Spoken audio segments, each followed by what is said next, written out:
Action! This is Ajahn Tim's Mindful Moments.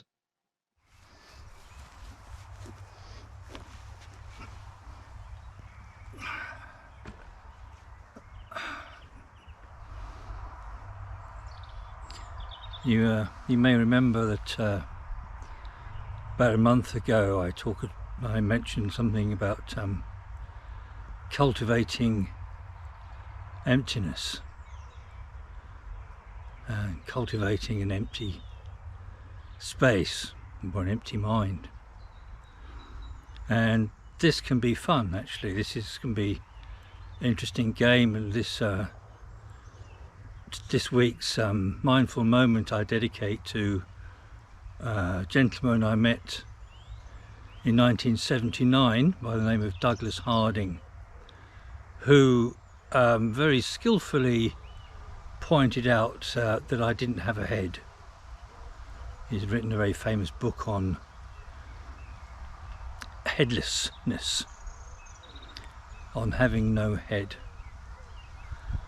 And in terms of a game to play, in terms of a way of reviewing our own self-view, I find it absolutely brilliant. And it's very simple little experiments that he offered, because most of us recognize that the world is always wanting us to be fixed in a particular position, being a particular age and shape, and they were always seen as an object sort of peripheral to the world, with one little part of a whole thing, millions of little heads wandering around. But in my own experience, and this is what I talk about, direct experience, not from what people tell me, but from what I actually see, is that that doesn't work, it doesn't fit. In my own experience, there is no head. And the more I come from a place of headlessness, I'm coming from a place of space, of a center which is one that is like a kind of empty space in which the world revolves, it passes through. One of my favourite places in the local church is the graveyard.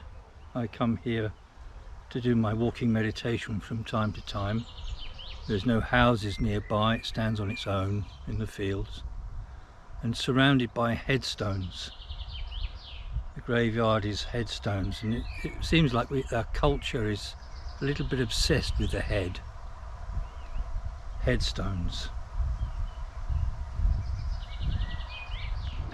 So in this evening light, I can sit in my favourite old chair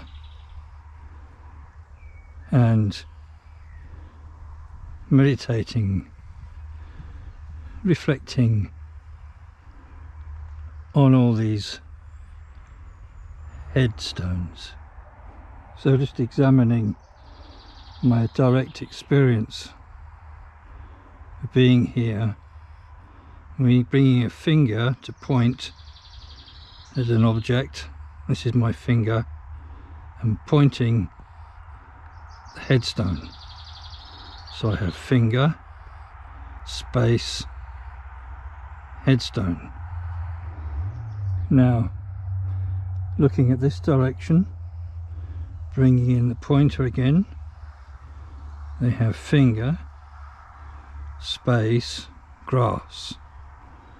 Finger, object, space, another object, grass. Now from this position, I bring in my pointer. This is me observing this finger, and then a space, and my foot. Finger, space, foot. And now I have this one, finger, space, tummy, ever-growing tummy. And lastly, as I bring my viewpoint further up towards the centre, and my finger's pointing directly at the place where I'm looking from, what do I see? I see finger, space and space. Nothing there. From direct experience, not from what people tell me, but from directly seeing here and now, there is finger, space and nothing there. Do you find yourself in this same weird predicament?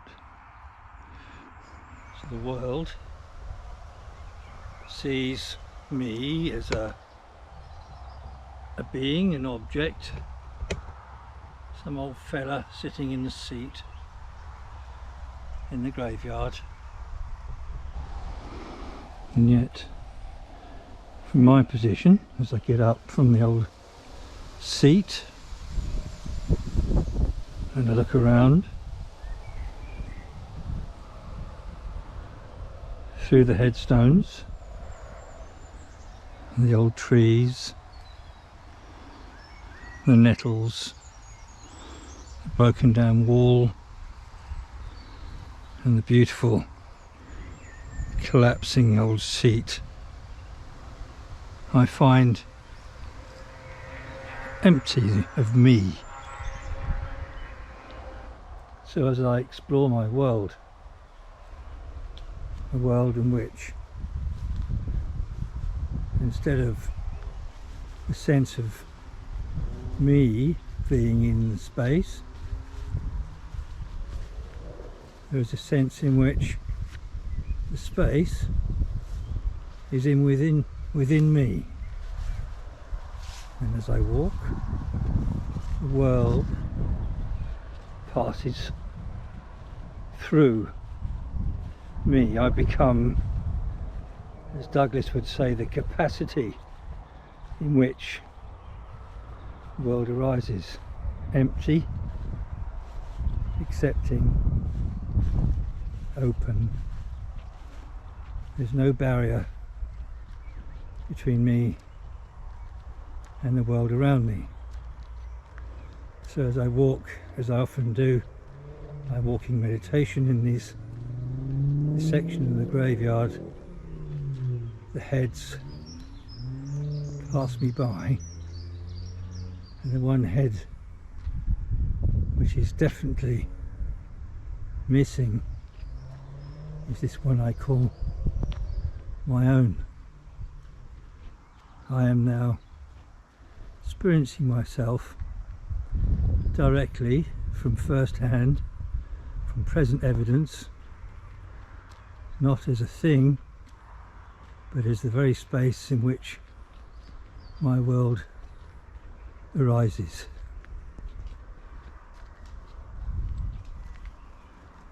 In this world, I have never moved anywhere. I've always been in exactly the same place.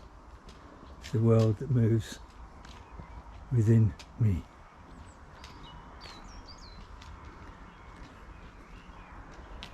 In fact, we're all in the same predicament, although we don't always see it that way.